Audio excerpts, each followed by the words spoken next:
अरे हे हमर मुरहु का चिल्लात है रे? अच्छा तो हम चिल्लात हई। हाँ तो का करत है? ला है सुना। हाँ सुनाओ। हम नैहर जाइब ये रजऊ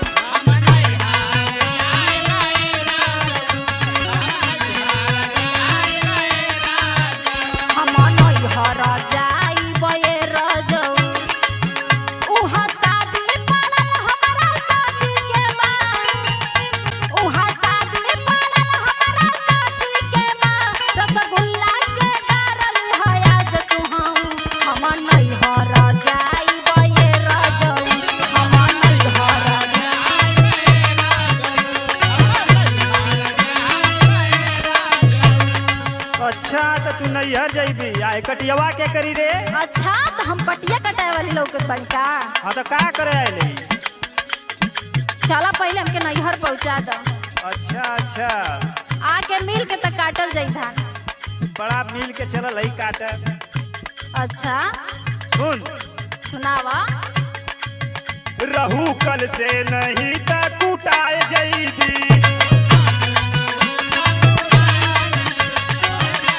केकर बात हो कुट देई? गोरी नैहर करे तू का जाइबू।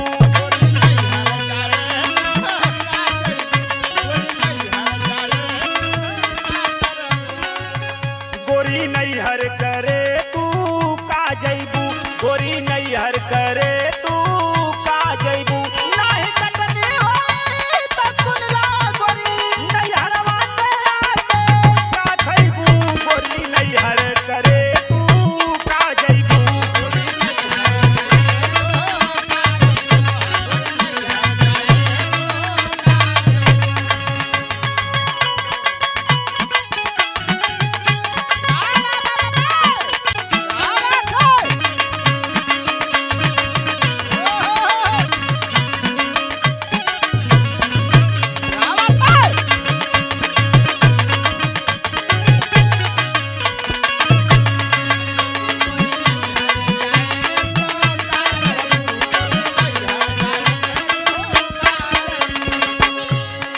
अच्छा तो एगो हमरो बात सुना।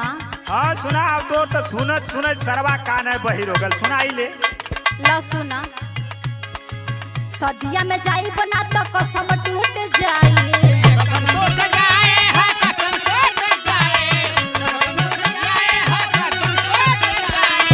जिंदगी भर सखी के संग छूट जाई।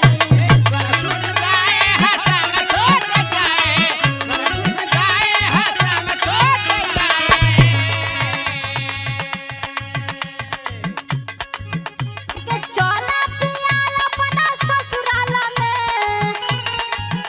लेके चला पियाला अपना ससुराल में। मजा साली से मारली है आज तू हम नैहर जाइब ये रजऊ।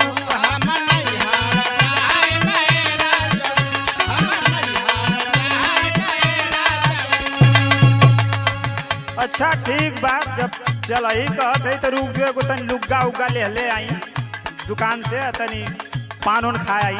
अच्छा तो ठीक है गाजीपुर से लेके आई लोग। गाजीपुर जाए के देखो पौओ मार के आई तो दोस्त मत दिहे। का पौवा मरबा? हाँ अच्छा तो ठीक है। रुक तनी ले आई झलकौआ साड़ी। झलकौआ साड़ी काहे लेबो हो?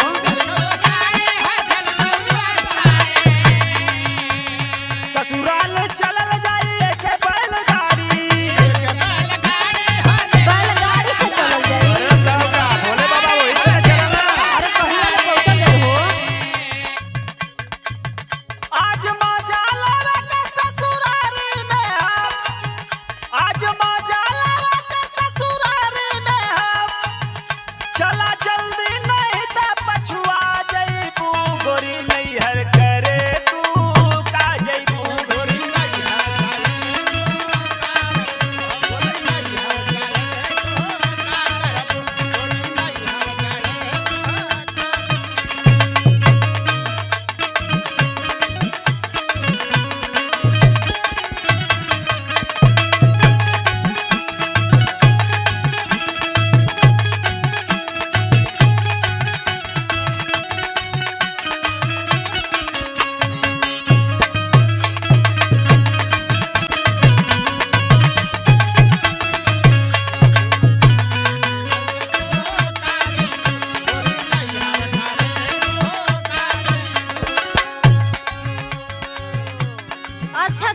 बा झलकौआ साड़ी पहिर के हम आवत हई।